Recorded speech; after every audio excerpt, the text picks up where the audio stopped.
আসসালামু আলাইকুম। হাবিবা কিচেন চ্যানেলে আপনাদের সবাইকে স্বাগতম। প্রতিদিনের মতো আজকে আমি আপনাদের সামনে নতুন একটা রান্না নিয়ে হাজির হয়েছি। আজকে আমি আপনাদেরকে মাছ দিয়ে পটল রান্না করে দেখাবো। এর জন্য চুলাতে একটি প্যান বসিয়ে দিয়ে দিলাম পেঁয়াজ বাটা, আদা রসুন জিরা বাটা, এছাড়া হলুদ মরিচের গুঁড়ো। এবার মশলাটাকে সুন্দরভাবে আমি কষিয়ে নেব। মশলাটা খুব ভালোভাবে কষিয়ে এখানে অ্যাড করে দেব মাছগুলো। এই মাছটাকে আমি কষিয়ে রান্না করব।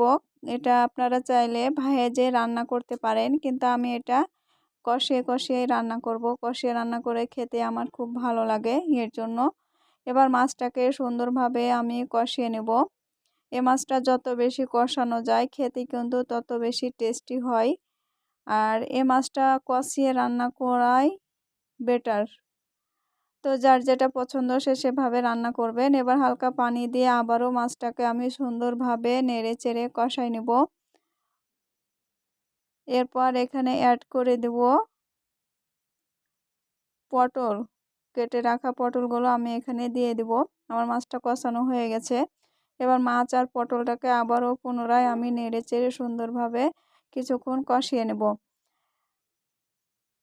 এতে মানে পটলটা আমি ঢাকবো না কষানোর জন্য, এভাবেই আমি হালকা হালকা করে নেড়ে নেড়ে পটলগুলো সুন্দরভাবে কষিয়ে নেব। এরপরে আমি এখানে অ্যাড করে দেব ঝোলের জন্য পরিমাণ মতো পানি। পানিটা খুব একটা বেশি দেব না, কারণ পটল থেকেও পানি বের হবে। আর যে যার মতো ঝোল পছন্দ করেন ঠিক সেই রকম পানি দিবেন। আমি এখানে অল্প পানি দিয়েছি, কারণ আমরা এখানে 3 জন এই মানে রান্নাটা খাবো, এর জন্য খুব একটা বেশি ঝোলের দরকার হয়নি। এবার আমি আবার কেটে রাখা টমেটোগুলো দিয়ে দেব। মাছ, টমেটো এবং পটল একসাথে রান্না করলে কী যে মজা হয়, কী যে মজা হয় আপনাদেরকে বলে বোঝাতে পারবো না, এতটাই হয়। আমাকে এভাবে মাছ রান্না করে খেতে অনেক ভালো লাগে। কার কীভাবে মাছ রান্না করে খেতে ভালো লাগে আপনারা সবাই কমেন্ট করে জানাবেন। এবার আমি এটা ঢাকনা দিয়ে ঢেকে কিছুক্ষণ রান্না করব। কিছুক্ষণ পর ঢাকনাটা সরিয়ে আমি পুনরায় সুন্দরভাবে চারপাশটা হালকা করে নেড়ে চেড়ে দেব।